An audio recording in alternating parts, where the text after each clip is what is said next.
Ticket ticket ticket. அண்ணா கோழிக்கூடு கொடுங்க. இந்தாம்மா. ஏமா அதான் பொம்பளை சீட்டு காலியா இருக்குல்ல, எதுக்கு ஆம்பளை சீட்ல உட்கார்ற? அப்படி போய் உட்காருமா. பெண்களுக்கு எல்லாத்தையும் சம உரிமை இருக்கு தெரியுமில்ல. நான்லாம் உட்கார மாட்டேன், இங்க தான் உட்காருவேன். லேடி சீட்ல நாங்க உட்காந்து அடிச்சு துரத்துறீங்களா? அப்படி போய் உட்காருமா. அது நீங்க சொல்லாதீங்க, கண்டக்டர் சொல்ல சொல்லுங்க. ஐயோ கண்டக்டர் இங்க வாயா. சொல்லுங்க சார். நான் ஆம்பளை சீட்ல உட்காந்து அடம் பிடிச்சிருக்காங்க, அப்படி போய் உட்கார சொல்லுங்க. மேடம் கொஞ்சம் சீட்டு மாதிரி உட்காருங்க மேடம். நான்லாம் உட்கார மாட்டேன். மேடம் பஸ்ல எவ்வளவு பிரச்சனை போயிட்டு தெரியல மேடம், கொஞ்சம் மாதிரி உட்காருங்க மேடம். ஓ அப்படியா? மக்களே, நான் பஸ்ல போயிட்டு இருக்கேன். 2 பேரும் என்ன அபியூஸ் பண்றாங்க. தட்டி கேட்டா என்ன தொட பாக்குறாங்க. நாட்டுல பெண்களுக்கு பாதுகாப்பே இல்ல. எங்க அம்மா சத்தியமா இதை நான் ட்ரெண்டுக்காக பண்ணல. நீங்களே பாருங்களே.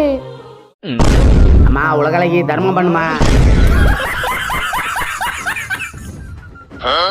உழைச்சி தின்ன வயசு இல்ல, உசுர மாய்க்க மனசு இல்ல, என்ன மட்டும் மறந்துட்டிய பிச்சைக்கார கடவுளை.